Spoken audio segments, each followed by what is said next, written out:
幸福係科學家，佢有冇講做咩事？即係句子未講完，正常你寫咩標點符號啊？省略號非常好。嗱呢度咧要記一記翻啦，因為咧其實呢個位咧係寫省略號，一定係噶啦。但係有同學仔咁樣解釋嘅，佢話啦，前面又再講完，後邊又再課出，呢度又再實驗出，咁即係未數完咯。同學仔呢個記住啦，呢個省略號關唔關未數完事先？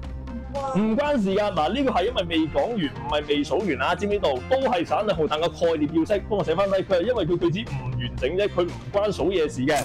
數嘢係頓號、頓號、省略號嗰啲先叫數嘢。唔係你點知佢未講完咧？你睇佢句子完唔完整就知㗎啦。我成日都咁教嘅。嗱，假設咧，阿子陽咧好憎我嘅，一直咧都處心積慮想謀殺我㗎。